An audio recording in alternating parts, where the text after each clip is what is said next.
Joe talks about Joe. And now, your host, Joe Slepsky. Hello again, everybody. It's me, your host, Joe Slepsky, and welcome back to Joe on Joe. It's the only podcast where I cover every episode of the G.I. Joe Sunbow cartoon, DIC, we even did Extreme, and every issue of the Marvel Real American Hero comic book, page by page, panel by panel, in excruciating detail. And today we've got another episode of You on Joe. That's right, you listeners, you're the G.I. Joe fans. I want you to drive this show. You love everything there is about G.I. Joe. Some of you love the cartoons, some of you love the comics, some love the figures, some love the movies. Everything and anything that you specifically love about G.I. Joe, it is up for discussion. So I want to hear from you. If you want to participate and be a guest, please reach out to me on social media, Facebook, Twitter, Instagram, at Joe on Joe Pod, or you can send me an email to joeonjoepod@gmail.com and let me know what topic you want to cover. The more specific you get, the better. And while you're online, please give us a rate and review on any podcast app that you're listening to. Every review helps grow the show. If you're so inclined, you can even visit our Patreon page at patreon.com/joeandjoepod and help keep the show afloat. Speaking of that, let's give some big time love to our tremendous sponsors, the Movies in a Meal podcast.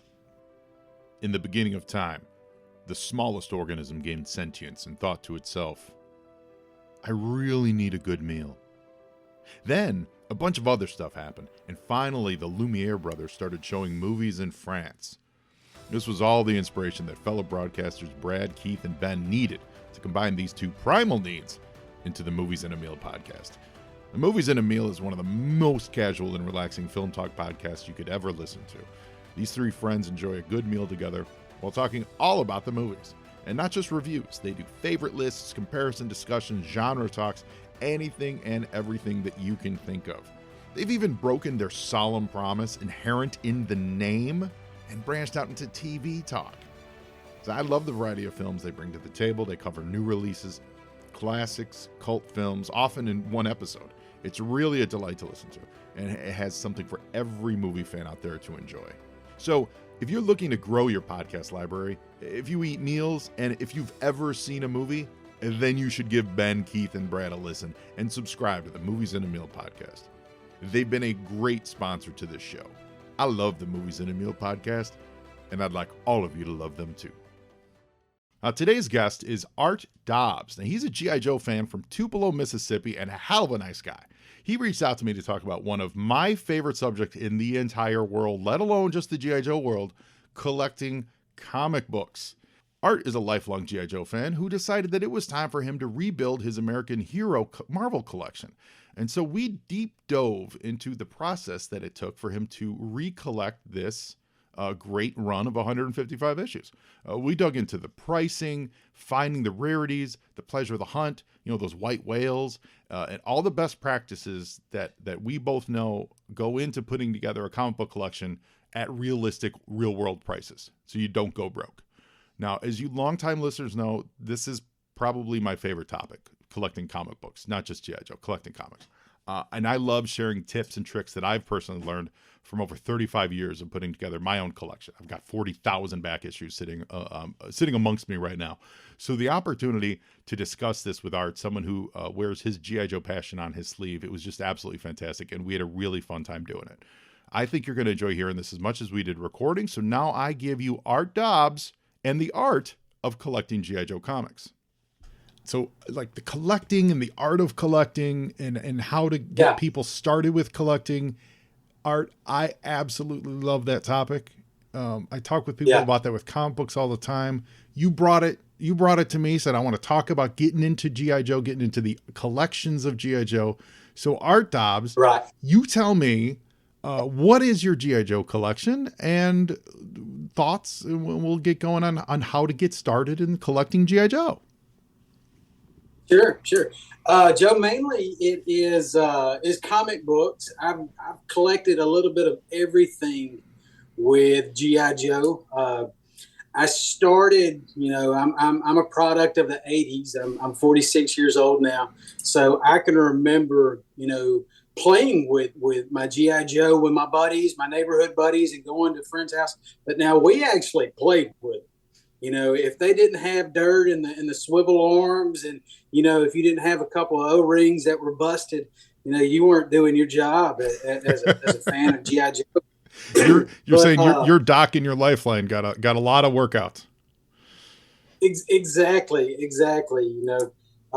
We had a blast with GI Joe, and we collected other stuff. Mainly it was GI Joe, but we dipped into He-Man, however you want to say it, and then Star Wars was a little bit before us. But we always kind of envied Star Wars, but we liked GI Joe even more because you could find them a little bit easier.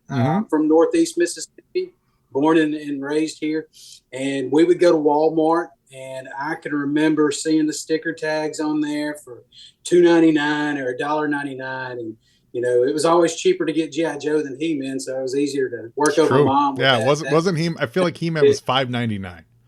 That's the number. That's the number that sticks in my head. Something like that. Yeah. Absolutely, and you could pull in the 2 GI Joe for 1 He-Man. And there was a larger variety of GI Joe. Exactly. Collecting. Of course, we didn't think collecting when we were 8 years old and 9 years old and playing with our GI Joe.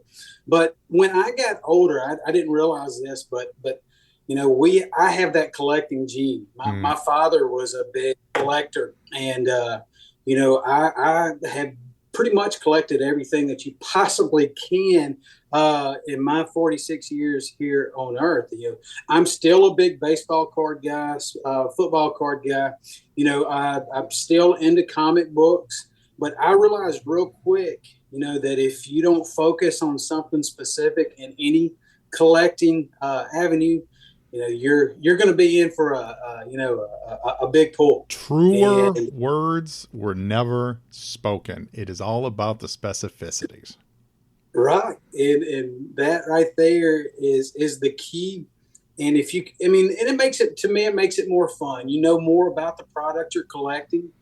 You can dive into it. You can study it more. And so, Joe, what I did was, based on I collected cards all my life, and then when I got older, back and established and had a little extra cash or stuff that I could spend or hide from my wife and not let her know, I dove into comic books, and I could remember thinking, I'm a huge GI Joe fan, and I want to put together that run of American Hero, and it was 1 through 155. I thought it was, man, this is going to be a piece of cake. This was around Christmas time discussion. I remember sitting with my dad going, I'm thinking about making a run at this. I think I can do it. The artwork, the covers, it won't be anything big. I'll finish this by next Christmas. Well, 6 years later, still having that discussion. And I had rules. I was not going to use eBay. I was good. I love it in this day and age. That's strong. I love it. Right. I respect that. Yeah. Well, that vow, that promise lasted probably about 2 months. But wait, how long did it cut you off? How long did it last? 2 months, maybe. 2 months. We've got a great comic store here in Tupelo, Brat Comics. Need to look them up. They're great guys, Rush and Terry. And, they're one of the owners over there. He's a huge GI Joe guy too. And he's like, oh man, we can, we'll knock this out. I can probably get you half of what you need right now and stuff. And, I already had a couple of the keys. I had the one, and then had Snake Eyes Silent. Mm-hmm. And I was like, so the big things are out of the way. And I didn't know. Here's what I found. I didn't know. Sorry. I didn't know that. Wait a minute. Alexa might have, or whoever that was, Siri, they might have just found another issue of G.I. Joe. So Alexa, that might be an alert. Just sent me a buy it now price for Snake Eyes 21. Did it really? No, I'm kidding. Because I have a daily reminder for the Snake Eyes special, the one shot McFarlane-esque special, yeah. Send me notifications on shots that I can get this stuff. But no, I was such a rookie at comic books, and I had a good buddy that I was working with.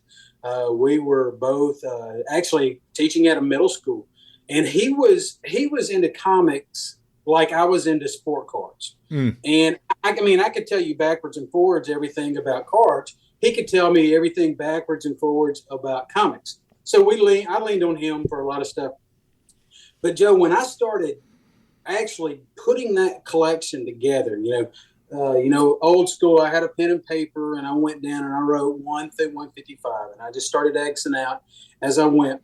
I had several buddies that collected comics. And so what I would do is I would screenshot and send it to them. We'd have people go up to Memphis and go to Nashville and go to Birmingham and Atlanta.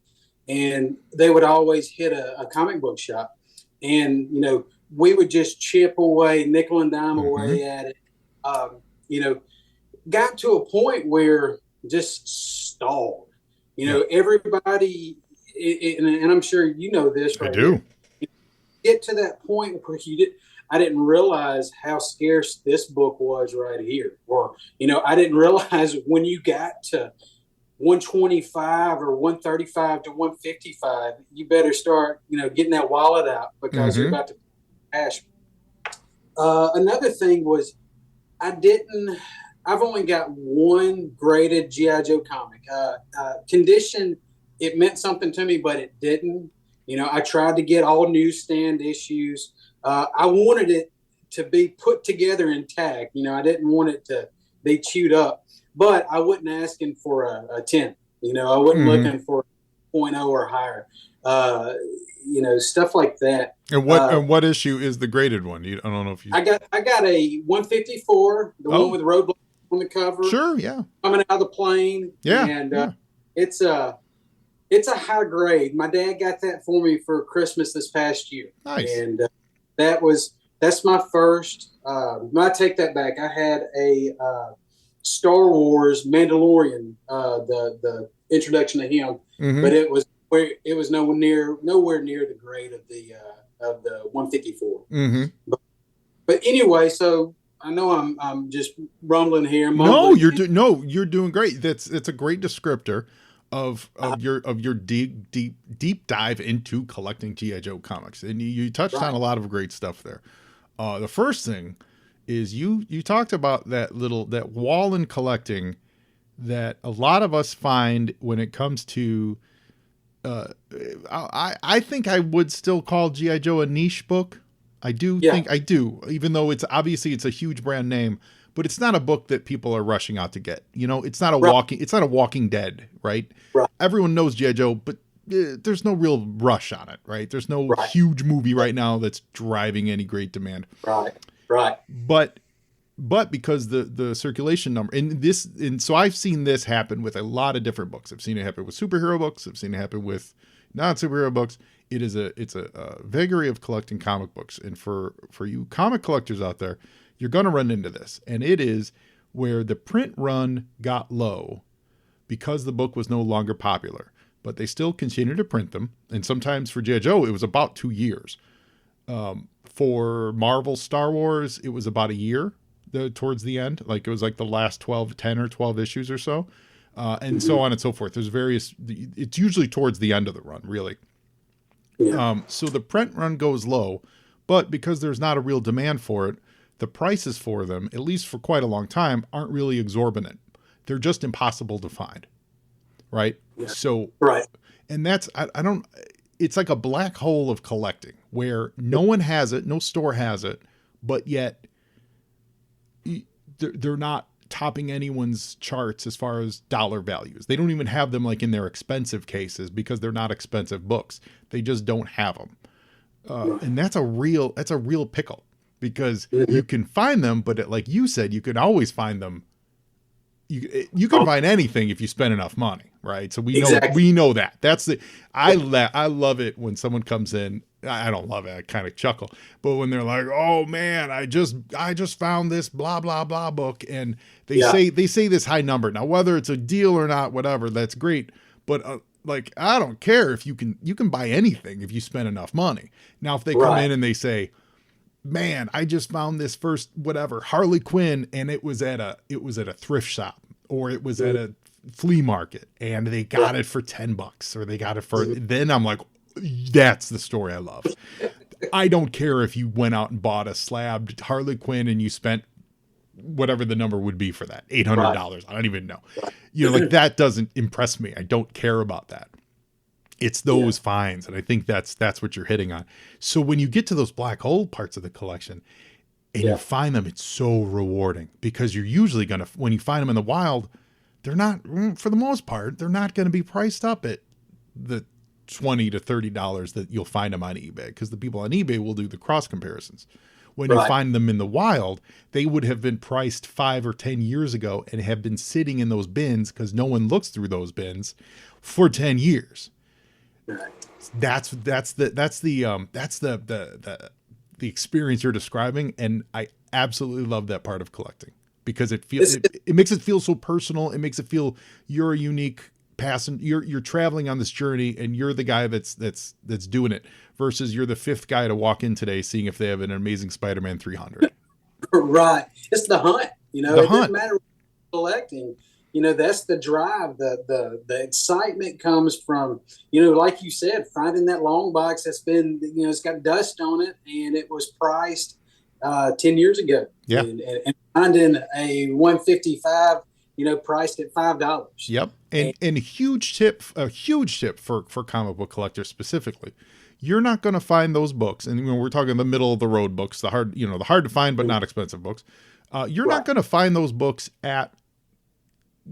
You might find them at conventions, but for the most part, you're not going to find them at conventions, because those convention stock, the retailer stock that they bring, is basically the same stock for every show. So, you know, you might be the one of maybe 5 Joe collectors at that show that weekend, but they were at another show the previous weekend, and there were 5 other ones, and there were 5 other ones there. To find those books, and you know, you never know, things can happen, but to find those books, really, you got to go to the stores. You have to go to the physical locations where those books have been sitting forever, or you go to the real small shows where people are bringing their private collections out. That's the trick too. So if you go to a big convention with the big name comic book stores that do a lot of traveling and always have great stuff and, you know, real prices, but when you go to those real small shows, you know, at the Oak Lawn Civic Center, you know, at the you're calling from Tupelo, you know, at the Tupelo Convention Center, or at the Tupelo City Council Center, you know, the hall, right? Where there's 15 tables of local vendors and they're selling Funkos, personal Funkos, and they're selling face. I love those shows, but those are the shows you're going to have someone bring their, hey, I'm selling my G.I. Joe collection. And that guy's going to show up, and you're going to be the only Joe collector at that show, and you're going to have a crack at those books. So that's really my rec for those. If you don't want to do the eBay thing, and you know, you could, like I said, you can find almost anything on eBay. Yeah. Go to those small shows, go to those niche shops, look for those out of the way shops that don't do the conventions. They're going to have the deep well of back issues. Yeah. And when this run was going on, when I was putting together this collection, you know, you got to put in the effort too. You got to, go to the locally owned bookstore that has used books and ask if they have any comics. And the lady shows you a short box of, you know, 75 books over there, but look through them. You never know what you're going to find. Yep. You're 100% right. 2 things on that I want to say. One, you're so right. I went to a used bookstore in Atlanta, Georgia. This is late 90s, it was for a job I was traveling at the time. So this is 25 years ago, but I never forget this experience. They had almost a near complete run of the first 15 issues of Marvel Team Up in the dollar bins. Now this is 25 years ago. Now, like issue 1 goes for $150, whatever, but they just had them sitting in the dollar bin. And at the time, even that's still a 25, 30-year-old book. And I was like, these fools, you know. In Chicago on the South Side, there's a place called Half Price Books, and it's a great bookstore. Period, because I've found some awesome really cool vintage paperback, non-Joe stuff, but fun paperbacks and great stuff. I haven't been there in a long, long time, but I know my friend still goes there, and I see the values he puts up. They have a huge comic selection, and they don't care what's collectible or not. So hit those places, hit those obscure places. The second, and the second. Go ahead, no. The second thing I want to get this out before I forget. You also talked about focusing, and I think that is so key. And in your case, you said, G.I. Joe, that's what we're doing, 1 through 155. I agree 100%, and we're going to talk more about that. But the other rule is, when you're going through this stuff, the more knowledge you have, just the more you educate yourself about general comics, don't pass up a deal. So you go to your thrift store. Do you have any comics? And they say, yeah. And you're like, I'm only looking for G.I. Joes. And you're looking through this stack, and they're super cheap, but it's not G.I. Joes. But it happens to be, I don't know, John Byrne X-Men, and they're only wanting $1 for them. You need to recognize that and just go, I don't collect X-Men, but I am buying these books, because you'll flip them and then you'll pay for your G.I. Joes. Or you buy them and then that starts your next collection, and you just started it for super cheap. Mm-hmm. Yeah. And some of the best deals that you get is, hey, buy this. How much would you give me for the long box? How much would you give me for this short box right here? And just like you said, it might only have 30 G.I. Joe books in there, but it's going to have 45 other that I can call my buddy that's big into collecting comics and say, hey, tell me about this Wolverine issue right here. Mm-hmm. That's in this box. I'll give you $5 for it right now. You're exactly right. It puts fuel in that collection tank. Correct. And then that could pay for the ones you really care about. And you're not opening your own, bookstore. You're just doing a little bit of side finance to keep your dream alive without going to the poorhouse. It can absolutely be a self-fueling, not even fulfilling, but a self-fueling prophecy if you do it right. And another thing, just, before I finally gave up and had to go to eBay for something, when I hit that stall or that wall, whatever you want to call it, when the weather is good, Saturday morning garage sales. Yep. Just go and right when you get there, ask. Yep. Ask if you have comic books, and I would say, 50-50 chance. Do your homework the night before. Get on social media and look at the listings. And a lot of times they'll list what they're going to have or give you a good general idea of what they're going to have. But ask them. Mm-hmm. There were so many times, Joe, that I'd pull up on a street with a garage sale, and I would walk up, and meet the person, and I'd ask, hey, do you have any comics? Do you have any G.I. Joe? I'm looking for this, cards, whatever. And they'd be like, I don't have anything out. Wait here. I've got this over here. Let me bring this out to you. Mm-hmm. Tell me if you think, we didn't bring it out. And you want to talk about gold mines. I mean, and I knew at one time I was trying to get as much G.I. Joe stuff as I could, and, get the 3 3/4 and stuff like that. You will find amazing stuff at a garage sale if you just ask. So true. Of course you're going to have clothes, you're going to have stuff, but if you beeline straight for the owner or wherever the person is taking up cash, ask them. That'll save you a little time, and you can hit, as many as you want before lunchtime. So true. And ask in stores too.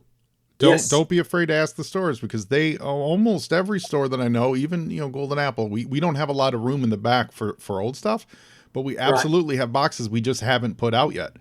And you never know who you're talking to. I can't tell you how many times someone will ask me for a book, and my brain will go, hey, I just saw that book last weekend. Mm-hmm. Give me 5 minutes. Let me find it for you. And then we find it, and then we make a sale, and you walk out happy. Yep. Well, I told you I started off with not going online and buying, I guess cheating, get the thing. But I hit that wall, and there was probably 30 to 35 books that, I could not find just, without going online. And then I finally did. Went to Bay and Yeah. and went to these specialty shops, and I felt guilty, man. I'll be honest with you. That's I the felt other, guilty. yeah. And I appreciate the hunt, and I know that feeling, but don't beat yourself up. Now you have to be careful though, because you will spend more money than you want to. That is the truth. Even if their Right. price is good, unless you're buying, $100 books or, $1,000 books or whatever, hundreds of dollars, there's always shipping. And a lot of times for these mid-range books, the shipping can be an easy 10 to 20% of the buying price. So understand that. Don't begrudge the seller, because the seller's got to get it to you. That ain't their fault that it's going to cost you $4 to get to you. But know that factor that into your overall costs, because you don't want to all of a sudden be into it. Look for groups, look for sets. Yeah. Yep. I love shopping for sets. Look for lots. Yes, lots. Yeah, the word lot is a key word. Yep. Yep. And I'll tell you a cool story on 155. My first 155 that I found was in a lot. His first 155. First, yeah. I'm bragging there. I'm tooting my own horn. I love it. But I was looking at this picture, and they just I think the description was pretty bland. And I swear, like, it didn't have the numbers. It didn't have the box showing in the picture. But I mean, the 155 is, if you know Joe Comics, everybody's going to know what that cover is. Sure. The coffin. And I sent it to a buddy of mine. I took the picture. I screenshot the picture, and I said, "Does that look like a 155 right there?" And man, we were zooming in on these screenshots and getting a picture and holding it up to the screen. And sure enough, I sent the person a message going, "Hey, can you give me the numbers that are in this lot right here?" He just said there's 10 books or there's 5 books, and never replied. And of course, it was too good of a deal to me to be true. But I went ahead and did an offer. He accepted it, and he sent it. And sure enough, there was a 155 in there that was in great shape. And I took it. Of course, I had to go call everybody that I knew that was into the same thing that I was. But that was probably that's a great example of knowing what you're hunting for. Mm-hmm. The more knowledgeable you are, you're gonna, and it with all this stuff. Ultimately, we are talking about you getting something for less than value. That's what right. You want. So when if there's always that fine line, right? You walk up to someone's garage sale and they have a 155 sitting there and they want it for 50 cents. It's not incumbent on you, the consumer, to tell them they're undercharging, right? If they walk that book into me as a reputable storefront and I'm running a shop, the shop, I believe the shop has a little bit more of a responsibility to give them at least some value. You know what I mean? So, but if you're not doing that, you're the consumer, you get what you get. And the more educated you are, and this is why what I tell the people who do come to like Golden Apple to sell comic books, if you're selling books too, educate yourself. Comic books are so unique in that they seemingly look like, oh, they're all the same thing, but every little individual comic book can be worth a wildly different number based on both condition, but also content. So if you're not educated, in this case, you knew what you were looking for. You saw it in a lot. You got it for cheap. I bought a Hellboy #1 for the exact same reason. Someone threw up all they did was refer to it as a complete lot of Next Men. Mm-hmm. And I got it for a song. They had no idea there was Hellboy 1 in there, right? So that, like, stuff like that's great. You know what the other interesting thing that people do is misspellings. They have search terms set up for misspellings, and you'll catch that a lot because if someone misspells it on eBay, at least, it won't show up in everyone else's search term, but it'll show up in yours because maybe you have it G.I. Go, with a G or something like that. And someone will accidentally make that mistake, and then you can snap it up for cheaper because there's less people bidding on it. Right. Another thing, and I think we kind of talked about this a little bit, maybe in email and texting, but worth, value. I've learned just through collecting all kinds of stuff, man. it's only worth what somebody's going to give you. It's the amount. Yeah. Now I can tell you value, and I can give you, last sold on this marketplace and this right here. I can comp you to death, but if I'm not going to pay that, that book's only worth this much to me. Correct. And I highly recommend it. Set limits for yourself. Mm-hmm. Set budgets, or you're going to burn out quick. And don't be afraid to walk away. Absolutely. Do not be, even if the price they're giving is reasonable, you just don't feel like spending it that day or at all. Just walk away, because the worst they can do is offer you a lower price, and the worst you can do is overspend for something and you feel bad about it later. Well, and I go to small shows and stuff like that, and you want to talk about awkward moments is, hey, what will you give me for this? Or what's, what number are you thinking? You're trying to, and you get to the point where, you throw out a number and, man, it can run people away, or, people jump on it. And then you start thinking, okay, could I have gotten that book for $25 less, $5?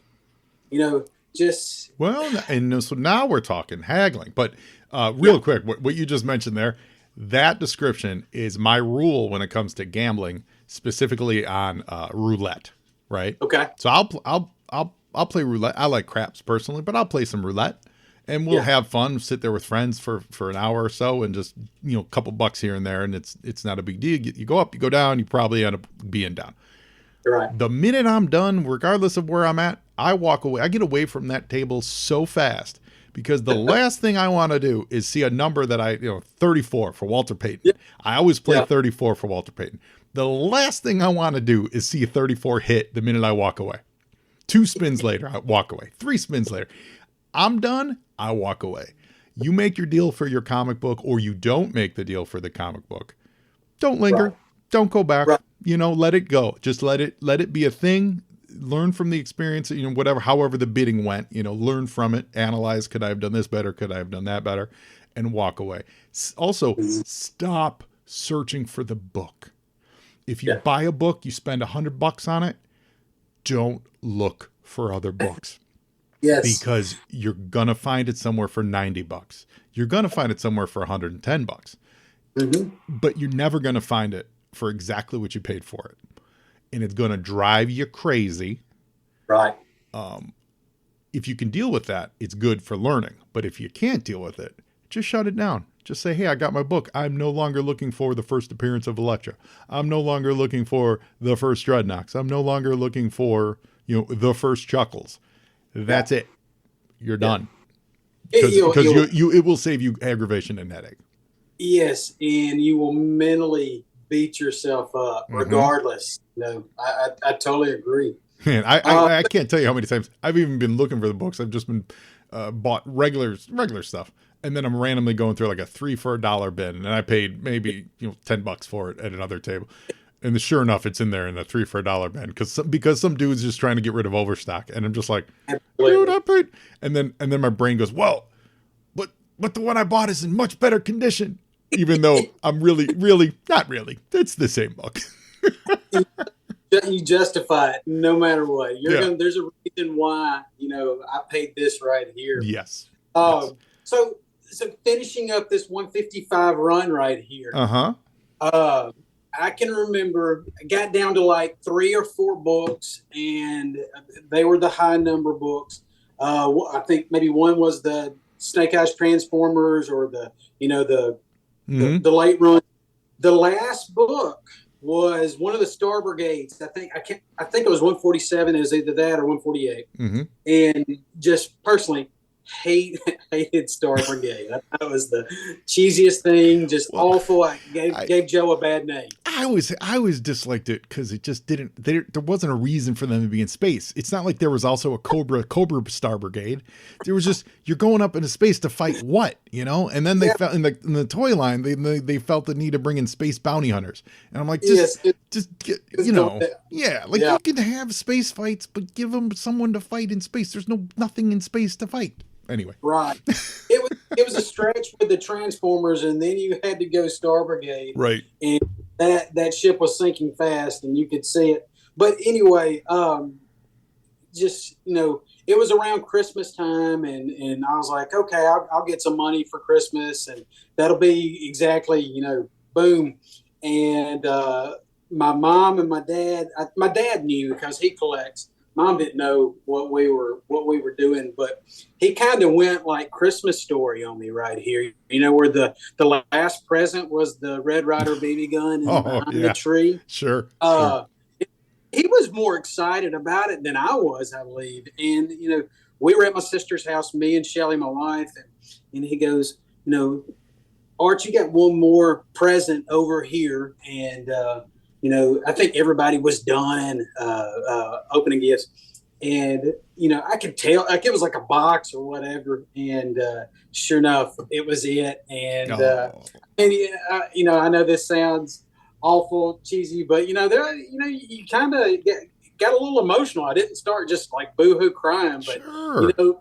I thought about the entire time, and Joe, it was, we're talking 4 years, 5 years, trying to do it the right way.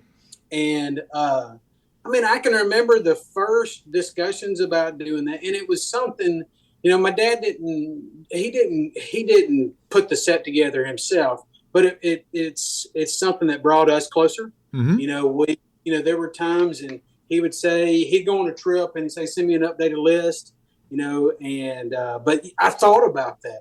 I remember riding back to our house and just thinking about how much fun and how many cool people I met when I put that run together. Mm-hmm. And just like with anything, again, we talked about the hunt earlier and the thrill of going and finding things at different places. Man, that's what it's all about. And I totally agree. Would do it over again right now if I had the opportunity. I totally agree. And we're talking about things that were big for us when we were, 10 years old, in that range. And that's who are the relationships in your life at that point? It's your parents, Exactly. And as a kid, you look for things to connect with your parents on, and I think, a lot of times for my house, it was us connecting up, my dad didn't give much, busy guy, he was working all the time, right. But he didn't spend a lot of time with G.I. Joe. My mom actually spent a fair amount of time with me in the comics. And I remember, I still remember my dad took me to one, my mom took me to most of the conventions, but there was one Saturday, it was a small show, the kind of show I love. And I will never forget that day with him going to the convention. I was probably 11 or 12. And when I bought a classic X-Men #1 with that beautiful Art Adams comic, cover. I'll never forget that's the book I bought there. And just going there, connecting with my father on my level, on something that I was way into. It always had a special moment for me, and I did a lot. I did stuff. I went hunting with my father. I went fishing with my father, Right. To have him pull back and do a Joe thing, it really meant the world, at 10 years old.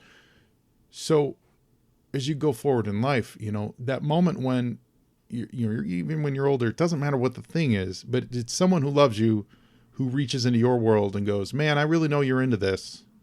Here's a thing. I thought about it. I took some time. I found this thing that I know you're into. It brings all that back. It brings all that 10-year-old back. Yep. It brings Absolutely. that heart, that emotion, that desire, the want to connect on your level, with the person that, that showed you how to connect in the first place. Mm-hmm. It's all special. It's all right. real, it's all real special. And that's, I don't care however old you are, whatever age you are, it really means, it really does. It just pulls those strings. I think that's important. Sure.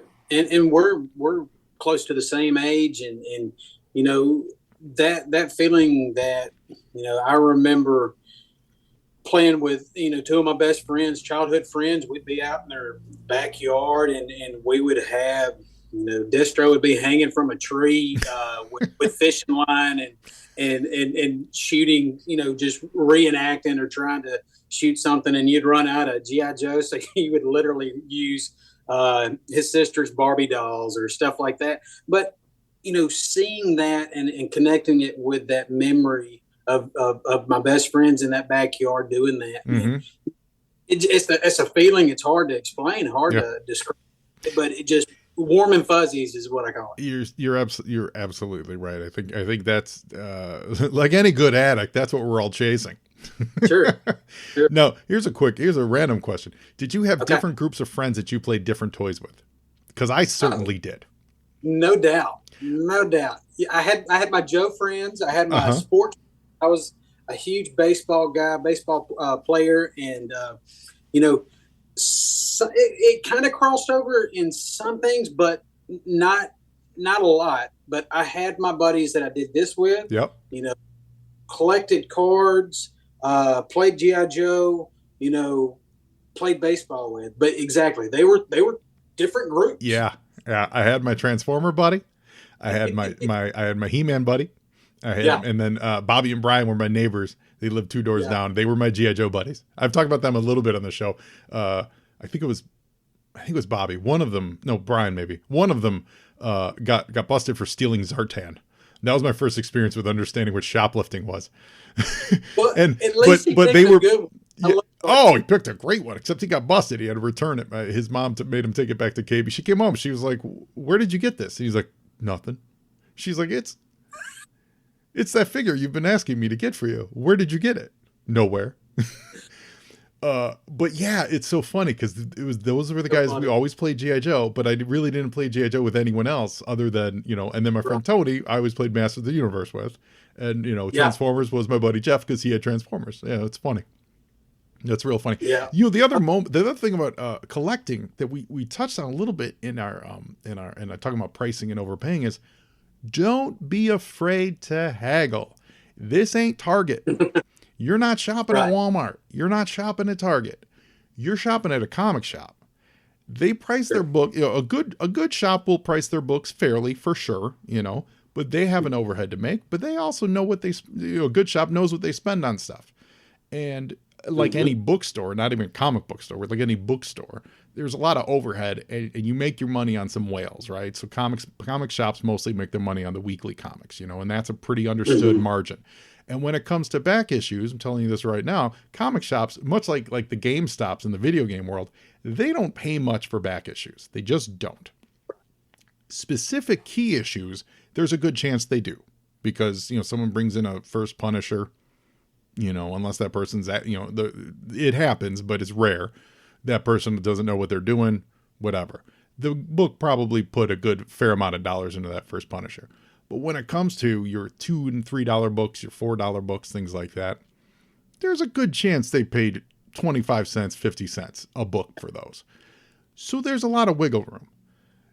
Don't haggle. This is my recommendation. Don't haggle if you're buying one book. Don't do it. You're being let me say one, unless it's an expensive book. You know what I mean? I'm talking about your run-of-the-mill stuff. Sure. But if you're buying a stack, if you're getting a run of $3, $4, $5 books, don't be afraid to ask them to knock a little bit off. And if you're buying 1 or 2 books and they're more expensive, don't be afraid to ask for a couple bucks off.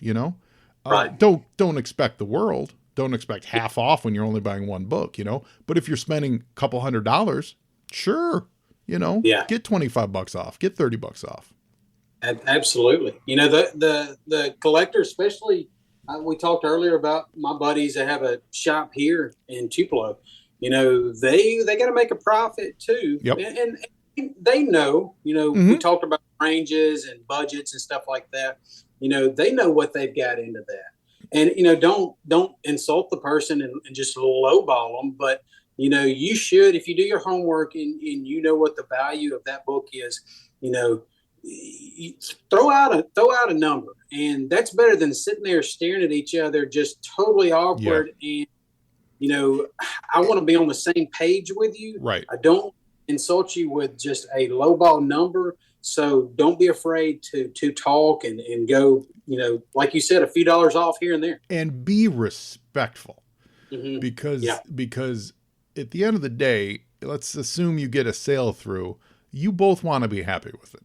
Right. And even if you're buying, if he says no to a number or you ask for a discount and he gives you 5% and you really want a 10, don't be a jerk, because you don't know how much he's got invested in that book. You don't know, you have no idea.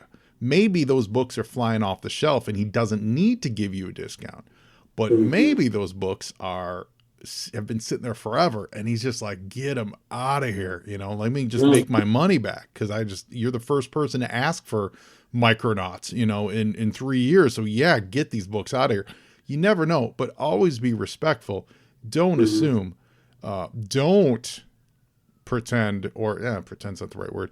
Don't take the air that you know more than this person, because there's nothing that's going to piss that guy off more than you being some armchair comic retailer, Right. and scoffing at his prices.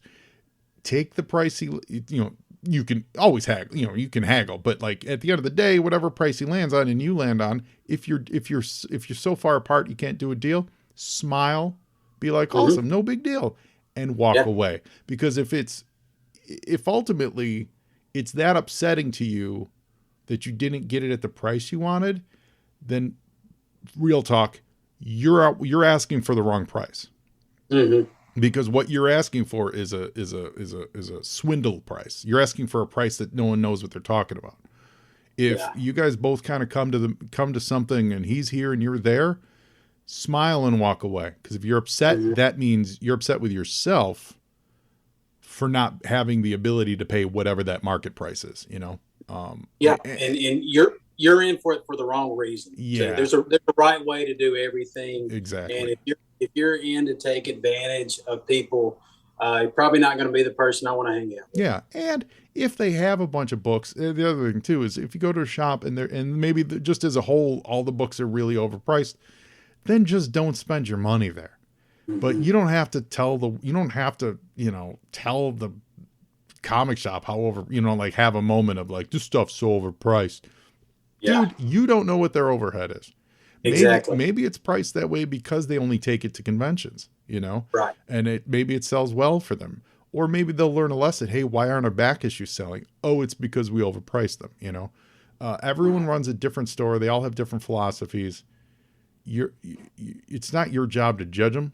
You spend your own money, you make your own choices. And if you find a book that's hard to find and it's not the right value for you, don't be afraid to ask. But if you can't come to it, then you can't come to it, Right. But at the end of the day, though, it ain't Target, it ain't Walmart. Those prices are always malleable.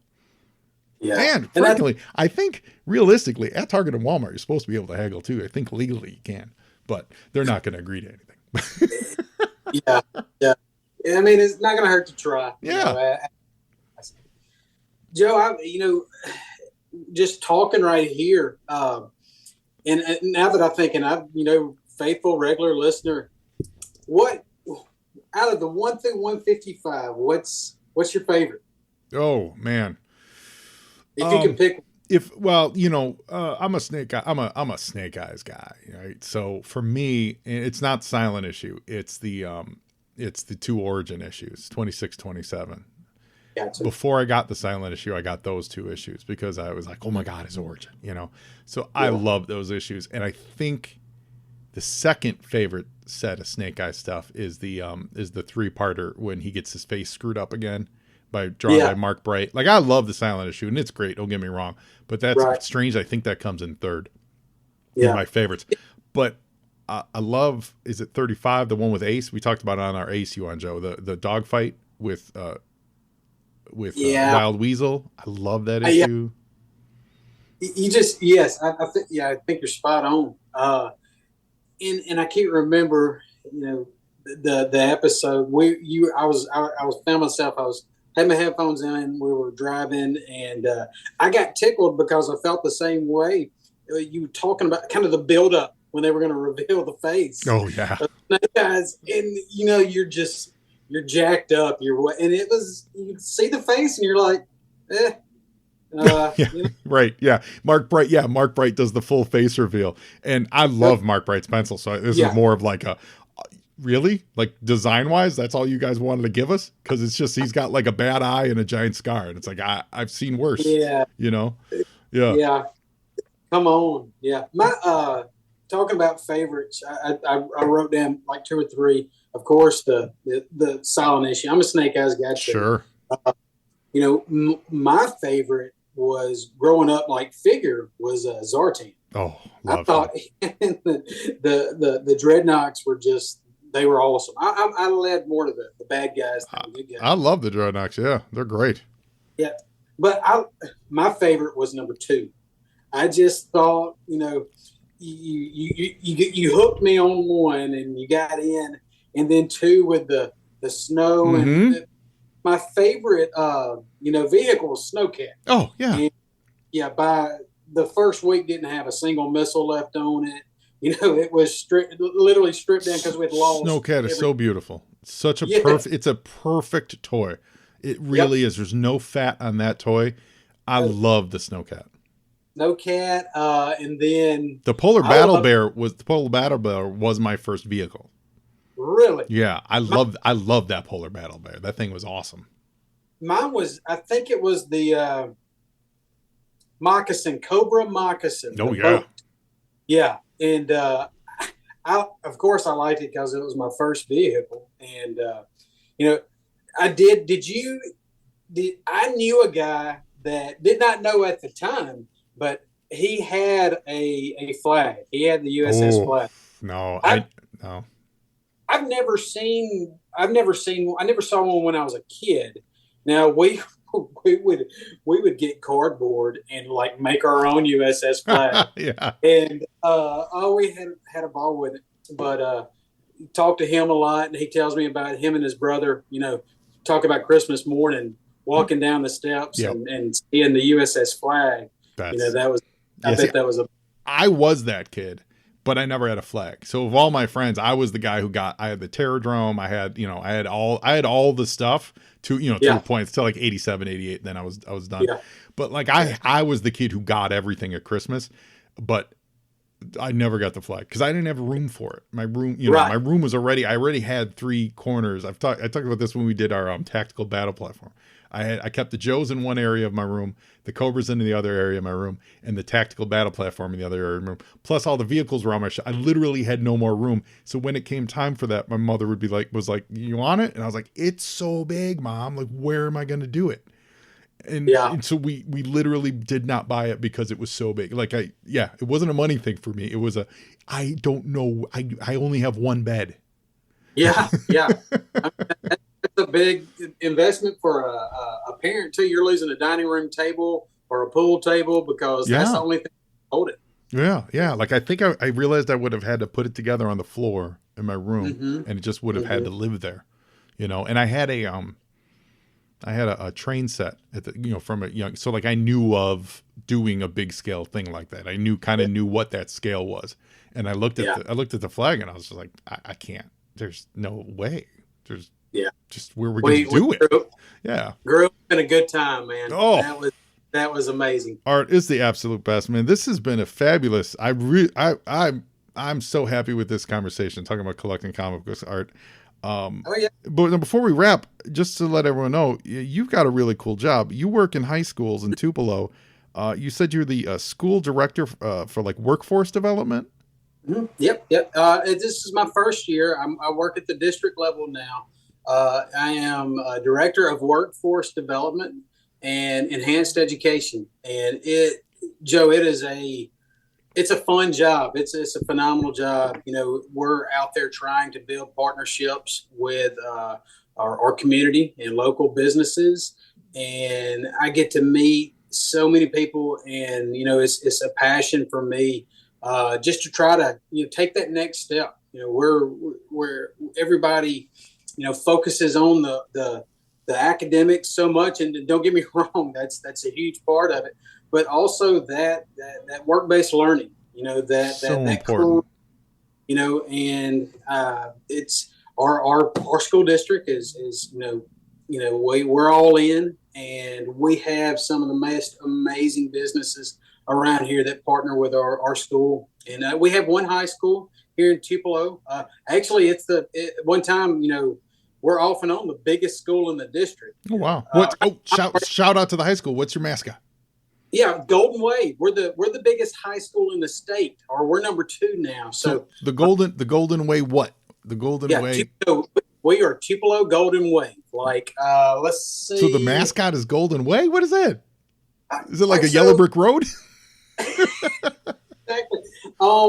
Gold is, there's supposed to not be a color higher than gold. Okay. I like that. The Tupelo Golden Way. Okay. Okay. All right. Let's see. Think of Tulane Green Wave. Have you ever seen that? Right. Yeah. Or like the Crimson Tide. I don't mean to, I don't want to bring up, any kind of state rivalry there. But yeah, okay. Like the Crimson Tide. I get it. Right. Yeah. Like Golden Way. Oh, that's awesome. Yep. And, the Tupelo's about 50,000. We have a huge high school. It's, there's 4,000 students there. 2,000 students, about 500 a grade. Great. And, I'm very, very biased. This is the only place I've ever lived. I have, my wife works in a neighboring school district, and I hear a lot of those stories, but I have never worked or went to school anywhere else. I went to Mississippi State, but I came back here. So I'm pretty biased. That's amazing. My glasses are tinted blue and gold. That's Art. That's amazing. Have you spread the good word of G.I. Joe to any of the high school students? You just slip them a random comic book, be like, I don't really know what to do with my days. I get really bored when I go home, and I tend to get into trouble. Well, here, son, here's a G.I. Joe comic book. This will keep you out of trouble. Absolutely. Our library was well stocked with graphic novels of G.I. Joe. Awesome. That's what I want to hear. Art Dobbs, thank you so much. We're going to, we can find you on Twitter. You're an avid golfer. Your Twitter handle is abogey, BOGEY 18. Yeah. Is that correct? Yeah. That's it, man. That's it. Awesome. So find Art on Twitter. Say hello. This has been great. I could talk collecting comics with you all day long. So illuminating. I hope our listeners, especially the ones who are, maybe you just do the toys, which, listen, if there's any listeners, I'll make this plug now. If there's listeners who want to talk about getting into toy collecting, a lot of the same rules apply, but there's a lot of different rules of toy collecting. So if anyone wants to reach out, let's do that. Let's have that conversation too. I'm all for it. So give me a holler. And Art, this has been awesome. Yeah. Such a pleasure. Joe, I have enjoyed it. And, shout out to you. Keep doing what you're doing. I got hooked during COVID, listening to this and had no idea. And man, I was like a kid in a candy store waiting on that next podcast to drop. Man, you do a great job, and you have some of the, I've been listening to some of the guests you've been bringing on, and just keep it up, man. Keep doing it. That means the world to me, Art. I appreciate it so much. Thank you for being a guest on You on Joe. And now you know more about collecting G.I. Joe comics, and Joeing's half the battle.